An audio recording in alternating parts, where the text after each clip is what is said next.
hagamos nuestra confesión bíblica. Pasen los niños a su clase y pasen los hermanos que están recibiendo su discipulado. Calculen unos 40 minutos y regresan, si pueden.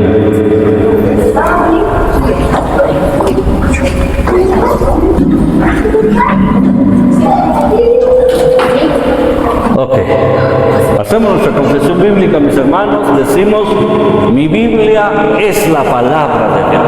Revela a Jesucristo mi Salvador, quien nació, murió y resucitó para salvarme del pecado y condenación. Me enseña de la fe, santidad y amor para predicar su gracia y perdón, desde mi familia y congregación hacia la nación y toda la creación. Y el pueblo de Dios dice: somos casa, somos familia, somos iglesia, busca a Dios y somos imitadores de Cristo. Yo te seguiré. Amén. Eso ya solo lo agregué yo. Te seguiré, porque así se llama nuestra canción lema que hemos estado viendo en la pantalla, o medio viendo en la pantalla para este año. Yo te seguiré es una canción hecha por una agrupación que se llama Generación 12. Bien, hermanos amados, yo estoy dispuesto al sufrimiento. ¿Usted está dispuesto al sufrimiento? ¿Usted está dispuesto? ¿Está dispuesta? Levanten la mano los que están dispuestos al sufrimiento. Pero me refiero al sufrimiento por la causa de Cristo. A ver, levanten la mano otra vez. ¿Sí? Vale. Si no, todavía estamos a tiempo de borrarlo del listado. Ese es el tema de esta mañana. Estoy dispuesto al sufrimiento. ¿Alguien se recuerda cuál es el tema del año? Imítame, porque yo imito a Cristo. Y el tema de nuestra primera serie es muriendo para fructificar. El tema de hoy: estoy dispuesto al sufrimiento. Quizá uno de los pasajes más directos, más duros y más que ponen el dedo en la llaga para nosotros es lo que dice Hebreos 12:4. Dice ahí: porque aún no habéis resistido hasta la sangre combatiendo contra el pecado. Oigan lo que dice: porque aún no habéis resistido hasta la sangre combatiendo contra el pecado. Es decir, lo que este versículo está diciendo es: ustedes no han resistido lo más duro, no han soportado las calamidades más fuertes. La sangre no ha llegado al río en ustedes por causa de Cristo, por causa del Evangelio. Para ustedes ha sido un evangelio plácido, un evangelio feliz, un evangelio de alfombra roja, un evangelio light. Ha sido cómodo, no ha habido sudor, lágrimas y sangre en ustedes. Eso está diciendo este versículo. Entonces significa que el evangelio es masoquista, hermano, que para ser buen cristiano tengo que sufrir. No necesariamente, pero debemos estar dispuestos. Eso sí, porque cuando somos confrontados por causa de Cristo, nosotros tenemos que estar decididos y dispuestos a llegar a las últimas consecuencias. Resistir y combatir contra el pecado solamente se consigue mediante la fe en nuestro Señor Jesucristo. Por eso es importante que nuestra fe esté firme. En Él debemos poner firme, seguramente, los ojos. De hecho, este versículo 4 es la continuidad de aquel que dice: puestos los ojos en Jesús, el autor y consumador de la fe. Cuando fijamos el rumbo hacia el cielo, debemos estar convencidos y claros que allá es nuestra morada final, el cielo, allá vamos. Pero mientras tanto nuestros pies siguen estando en la tierra, y aquí en la tierra puede haber sufrimiento por la causa de Cristo. Puede ser pedregoso el camino, puede ser espinoso el camino, puede ser que no sea tan plácido, tan agradable el camino. Pero ¿de qué nos quejamos si el camino es difícil? De hecho, la Biblia habla de un camino angosto y un camino ancho. Y el camino angosto no todos lo eligen, porque no es tan fácil de caminar. La puerta ya es estrecha. Jesucristo fue ejemplo en ello. Jesucristo, para definir, para fijar el rumbo al cielo que nosotros llevamos al día de hoy, Él tuvo que sufrir. Él tuvo que estar dispuesto al sufrimiento. Sufrimiento que no fue solo en la cruz. Un sufrimiento que comenzó con su encarnación, con su humanidad, con su sufrimiento, pasión, la muerte, la resurrección, todo lo que Él atravesó desde dejar su trono de gloria y venir a este mundo y vivir entre los hombres y llevar tanto acoso, tanta oposición y tantos deseos de que lo querían matar siempre, diferentes grupos religiosos y grupos políticos, el imperio romano, lo querían desaparecer a Jesús. Finalmente lo hicieron, pensando que habían ganado. Y el diablo ahí contoneándose, pensando que había ganado, cuando realmente todo eso fue propósito de Dios y ahí fue la victoria final. El apóstol Pablo, siguiendo las pisadas de Jesucristo, fue un hombre que después de ser un gran perseguidor de la iglesia, se convirtió en un prototipo del cristiano que sufre por el evangelio. Si ustedes se han dado cuenta, hemos estado hablando mucho del apóstol Pablo en esta serie. Y en los últimos 2 domingos hablamos de Pablo y nos basamos en el libro de los Hechos, y hoy nos basaremos otra vez en el libro de los Hechos para hablar de los sufrimientos de Pablo, de cómo él estuvo dispuesto y todo lo que pasó, cuántas veces lo apedrearon, cuántas veces lo azotaron, cuántas veces estuvo en alta mar y naufragó, cuántas veces incluso lo dieron por muerto alguna vez, porque eso era lo que quería la gente que no creía en Jesucristo. Ahora, hermanos, nosotros realmente no hemos sufrido hasta la sangre, como dice Hebreos. Nosotros realmente, lo más que ha pasado es que hay mucho frío. Yo puedo ir al culto, hermano, mucho frío, y yo padezco de frío. Es que a mí rápido se me inflaman las amígdalas, hermanos, si salgo de noche. Ese es nuestro sufrimiento. O que pasó algo y que la procesión tapó la calle y no pude pasar, hermano. Ese es nuestro sufrimiento. Se me descompuso el carro, hermano, y me quedé en la Atanasio allá, que predique alguien ahí. Esos son nuestros sufrimientos. Pero si nosotros nos remontamos a la iglesia primitiva, vamos a encontrar un montón de ejemplos. Pero les decía que un prototipo humano netamente de ese sufrimiento es el querido apóstol Pablo. Quiero invitarles a que tomen su Biblia en Hechos capítulo 21. Está cerquita de donde estuvimos la semana pasada. Hechos 21. Y vamos a leer los versículos del 10 al 14. Hechos 21, del 10 al 14. Pablo pudo decir con toda autoridad, con toda solvencia: imítame, porque yo imito a Cristo. Él estuvo dispuesto a morir para fructificar, aunque ello implicara que tenía que pasar por sufrimiento. Pero él estaba dispuesto a eso. Ya lo vimos anteriormente, cómo había sufrido tanto, y después todavía el Espíritu le decía o le dijo a través de un profeta que en Jerusalén le esperaban prisiones y persecución. Y él decía: yo sigo adelante, yo no me voy a quedar por eso. Ahora vean lo que dice aquí, Hechos 21, del 10 al 14. Puestos de pie leemos la Biblia y dice: y permaneciendo nosotros allí algunos días, descendió de Judea un profeta llamado Agabo, quien viniendo a vernos tomó el cinto de Pablo y atándose los pies y las manos dijo: esto dice el Espíritu Santo, así atarán los judíos en Jerusalén al varón de quien es este cinto, y le entregarán en manos de los gentiles. Al oír esto, le rogamos nosotros y los de aquel lugar que no subiese a Jerusalén. Entonces Pablo respondió: ¿qué hacéis llorando y quebrantándome el corazón? Porque porque yo estoy dispuesto no solo a ser atado, mas aún a morir en Jerusalén por el nombre del Señor Jesús.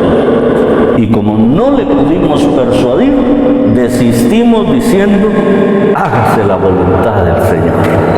Siéntense, hermanos. Y digan ustedes, hágase tu voluntad, Señor. Se sientan ahí cómodamente. ¿Qué es tremendo este pasaje, hermano? Miren, el apóstol Pablo ahora resulta que ya ha pasado todos aquellos sufrimientos, ahora viene y está disponiéndose de ir a Jerusalén. Jerusalén es donde todo comienza y donde todo termina. Jerusalén es la capital de Israel, el pueblo de Dios. En el pueblo de Dios es donde todo comienza y todo termina. Porque es el pueblo de Dios y en Dios todo comienza y todo termina. Él, en primer lugar, vemos aquí que enfrentó con fe los escenarios desalentadores, el apóstol Pablo. Los versículos del 10 al 12 presentan a este profeta llamado Agabo, que bajó, llegó ahí donde estaban ellos reunidos, y miren la manera de dar las profecías, hermanos, que a mí me encanta eso. Me encanta porque él no se paró delante de todos y dijo, así dice el Señor. No sé cómo haría, pero le quitó el cincho, vamos a decir, ahí dice el cinto al apóstol Pablo, que ellos no usaban cincho como este de nosotros, ¿va? Que este es de pura piel, yo tengo piel, ¿sabes de qué? No usaban esos cinchos de cuero, probablemente era una tira de la misma tela que usaban para ponerse sus vestiduras, y ese era su cinto. Se lo quitó. ¿Y qué es lo que hizo? Dice ahí los versículos del 10 al 12, hermano. Dice en el 11 específicamente, y atándose los pies y las manos. Él mismo se ató los pies y las manos. ¿Cómo hizo? No sé. O le pidió un favor a alguien que lo hiciera por él. Pero era para modelar. A esto es lo que se le llama un oráculo, mis hermanos. Un oráculo es una profecía dada a través de la vida misma del profeta. O sea, el profeta mismo es el que sirve de profecía para el pueblo o para quien corresponda. En este caso, para el apóstol Pablo, este profeta le dio este anuncio diciéndole que así como él acababa de hacer, así le iban a hacer allá en Jerusalén a él, así lo iban a atar. ¿Qué significa que lo aten a uno, mis hermanos? Que nos limitan nuestra movilidad, limitan nuestros movimientos, limitan sobre todo nuestra libertad, coartan nuestra libertad. Por eso a mí no me gusta cuando la gente dice me voy a amarrar cuando se van a casar, porque están diciendo voy a perder mi libertad, voy a perder la libertad que he tenido hasta ahora. No, hermanos, casarse es un privilegio y una bendición. Jóvenes, no digan eso, por favor, me voy a amarrar, no. Mejor digan, me van a amarrar.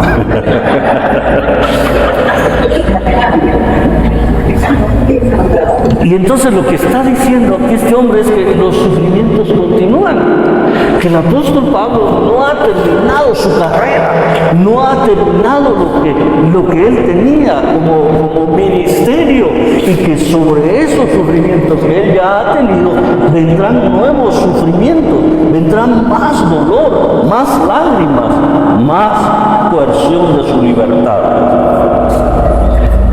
Así atarán los judíos en Jerusalén al varón de quien es este cinto. Ni siquiera dijo su nombre, pero era obvio que el cinto se lo había quitado a Pablo.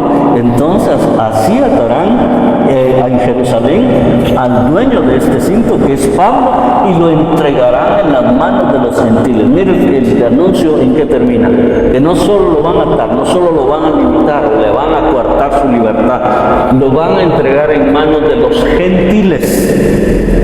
Y eso significa en manos de los no creyentes, en en manos de los que no aman a Jesús, en manos de aquellos que están en contra del Evangelio y que están dispuestos a hacer de todo para terminar con los que creen en el Evangelio. ¿Y cuál es la reacción humana ante el anuncio? Los hermanos saltaron. El apóstol Pablo no dijo nada, pero los hermanos, dice el 12, al oír esto, le rogamos. Quiero recordarles que este relato lo está haciendo el doctor Lucas. Él es el escritor sagrado del libro de los Hechos. Entonces él está relatando aquí lo que acontecía. Y entonces dice el 12, al oír esto, le rogamos, se incluye él y los demás hermanos que estaban ahí, le rogamos nosotros y los de aquel lugar que no subiese a Jerusalén. ¿Qué habría hecho usted si hubiera estado ahí? ¿Qué habría hecho, hermano? También hubiera dicho, no, Pablito, no suba. Mire, hermano, Pablito, lo van a amarrar, lo van a entregar a los gentiles, le van a hacer a cuadro la vida, lo van a hacer sufrir más. ¿Qué hubiéramos hecho? Por amor al siervo de Dios, quizá hubiéramos hecho lo mismo. Eso fue lo que nos movió, el amor al apóstol. ¿Cómo es posible con todo lo que ha sufrido y que ahora le digan que va a sufrir más? Pero evidentemente sí le creyeron al profeta. En esa silla donde está sentada mi esposa, anoche, como a eso de las 7:30 de la noche, y yo sentado en una silla de separación, hablé con un joven. Platicamos un rato ahí y hablábamos de este tema, hermanos. Hablábamos de que a veces nosotros somos creyentes pero incrédulos. Y yo me incluyo. Porque decimos ser creyentes porque creemos en Jesucristo como nuestro Salvador. ¿O hay alguien que no cree en Cristo aquí como su Salvador? Levante la mano el que no cree. Bueno, todos somos creyentes entonces. Pero ante algunas cosas somos escépticos. No lo creemos todo. No, yo digo que eso no es cierto. No, yo digo que el hermano está inventando. O la hermana está inventando. Y siempre tenemos una reserva de incredulidad en nosotros. Por eso digo, somos creyentes incrédulos muchas veces. Pero estos que estaban aquí le creyeron absolutamente al profeta, que no estaba entre ellos. Había venido, llegó allá con ellos, llegó a la reunión y fue específicamente a darle esta palabra al apóstol Pablo. Esto es lo que le espera. Imagínense que en medio de nosotros ahorita se levanta alguien, hermano, allá en su banco le van a hacer esto y esto. Oye, notar, si usted va para allá, ¿qué harían ustedes? Váyase, hermano, váyase, dirían, ¿verdad? No, probablemente dirían, no, hermano, quédese, mejor van el otro domingo, mejor van en otra ocasión. ¿Verdad? Porque esa es la preocupación. Pero el punto medular es que sí creyeron en la profecía.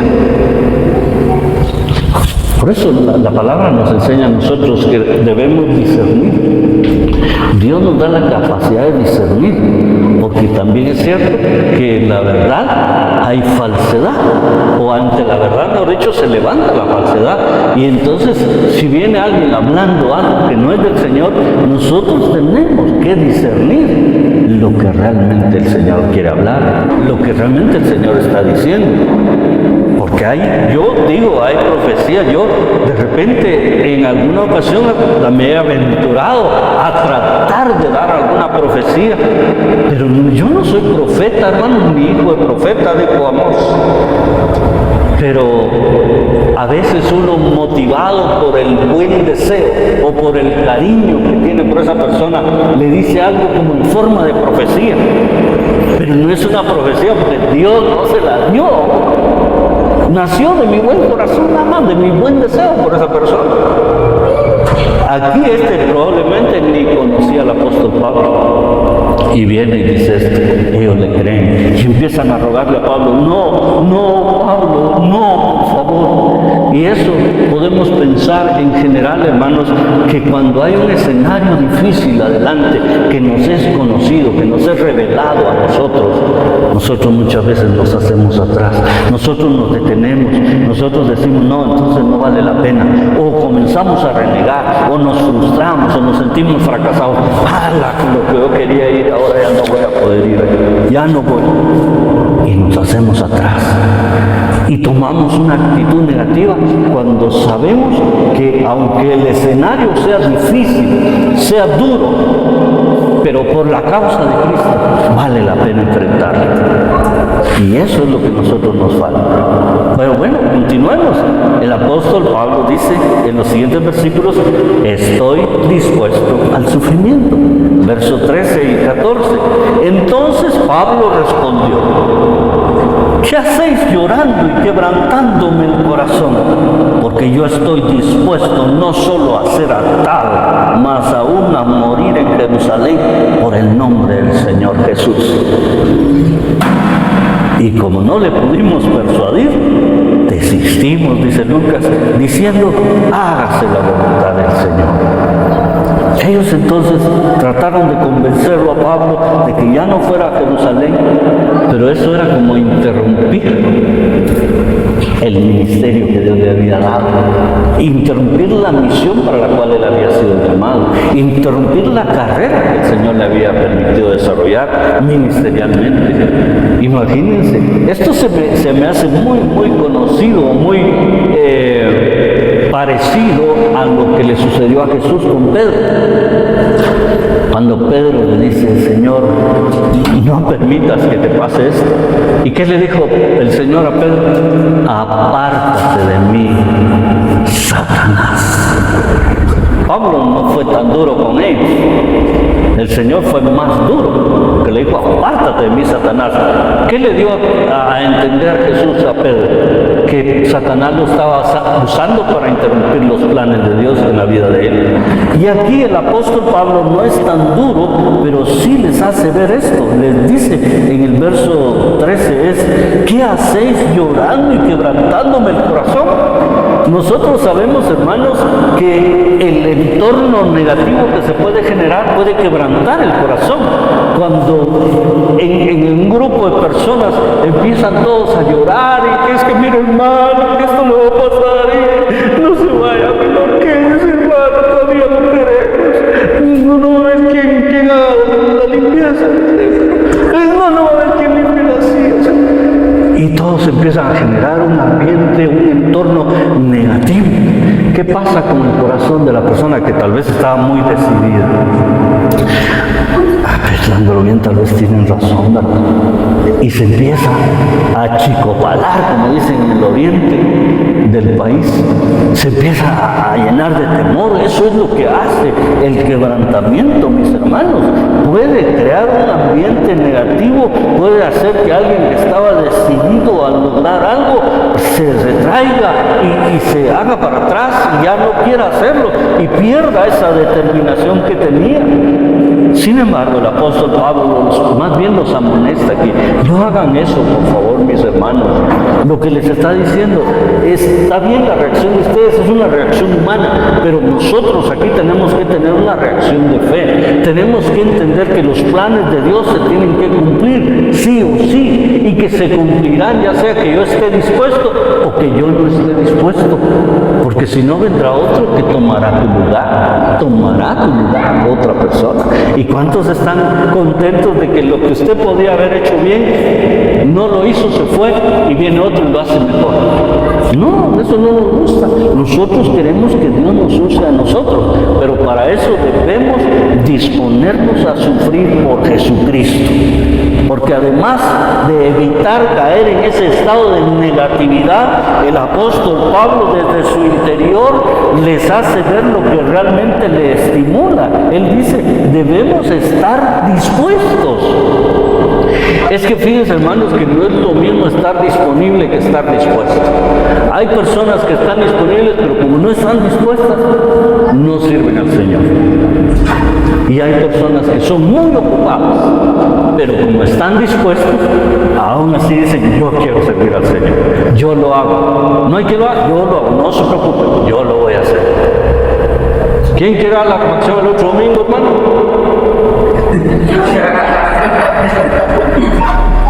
No hay gente dispuesta. Ya les va a pasar a ustedes como aquel aquella señora que subió al bus, y dice, va a ver dónde sentarse y todos los lugares ocupados.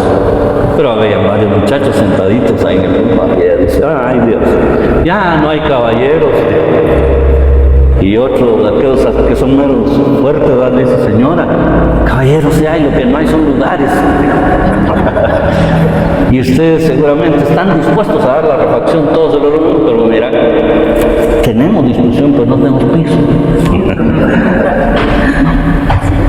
La disponibilidad no es lo mismo que la disposición.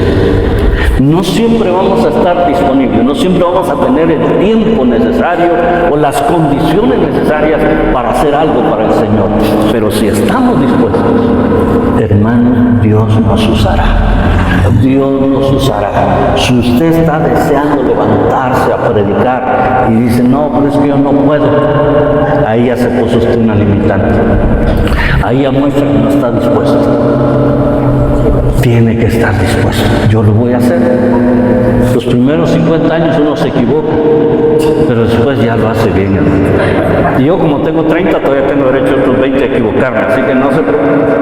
Hermanos amados, debemos estar dispuestos aunque no estemos disponibles. Cada vez los hermanos, los jóvenes, miren, los jóvenes, le preguntamos a Jairita, le preguntamos a mis hijos, le preguntamos a hermano Selvi y a otros jóvenes que saben cómo está su agenda esta semana. Le aseguro que todos están bien ocupados. Le pregunto a Marcito, ¿me puedes hacer el overhaul a mi carro? No, sí estoy ocupado, hermano.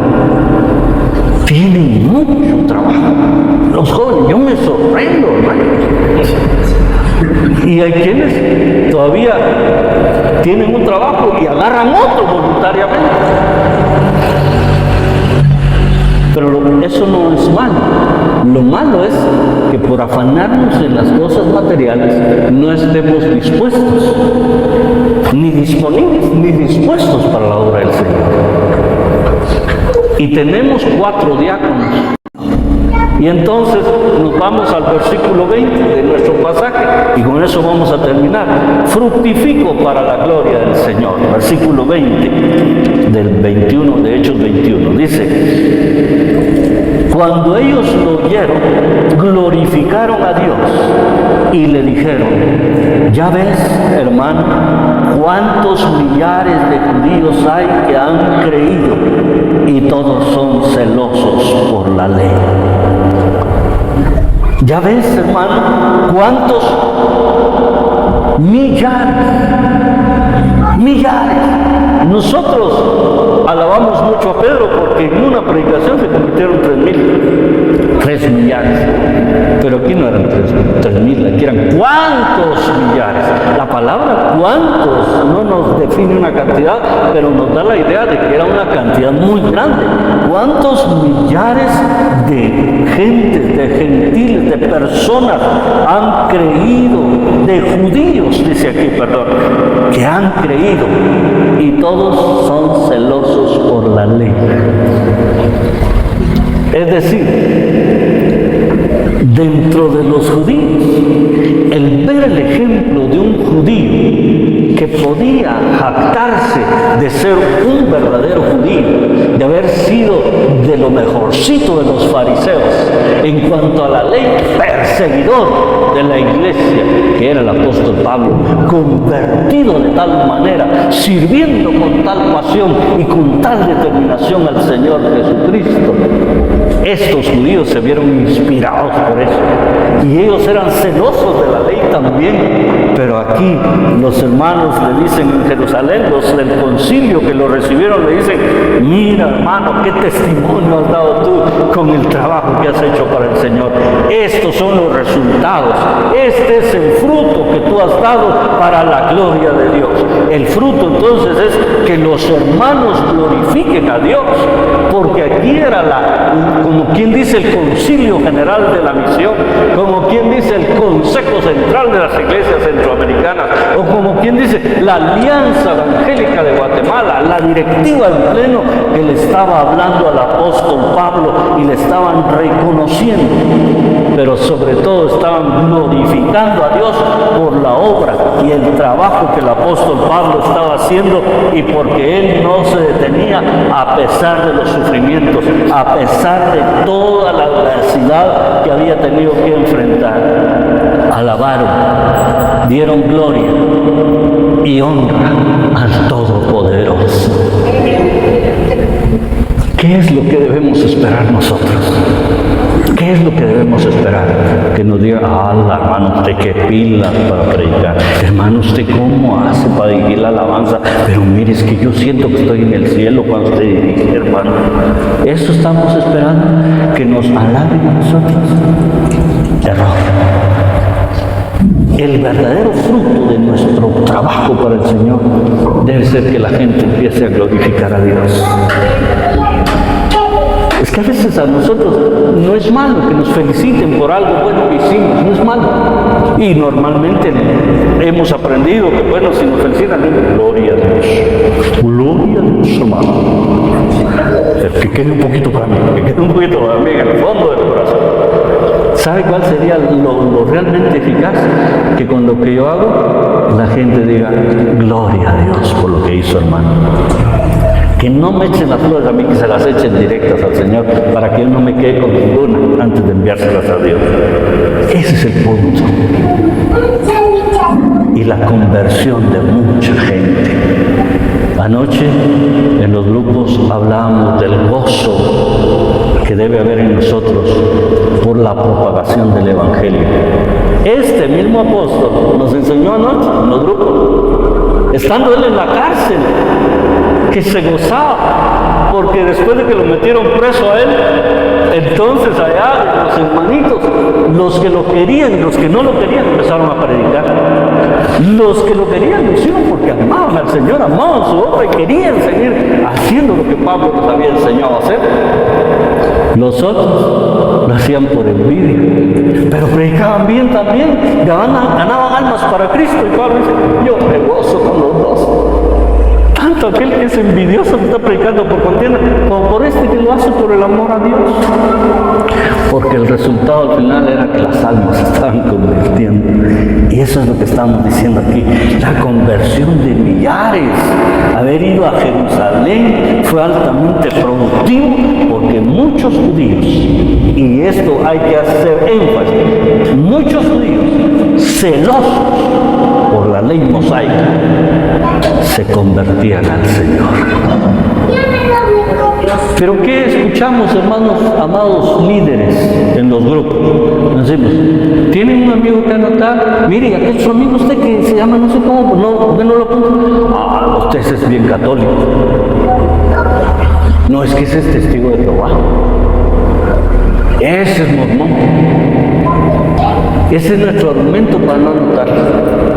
Aquí los que están convirtiendo eran los más religiosos, los judaizantes, los que eran celosos por la ley mosaica, que esos eran los que estaban en contra de Jesús, que no creían que Jesús era el Mesías, eran los que se estaban convirtiendo.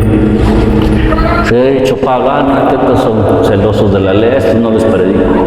Él le predicaba a todos, hermano. Y yo creo que si el apóstol Pablo hubiera ido aquí por la sexta avenida de la zona 1, hubiera predicado a los maniquíes también que están ahí. A todos. Y los ganaba para Cristo, porque Él estaba dispuesto.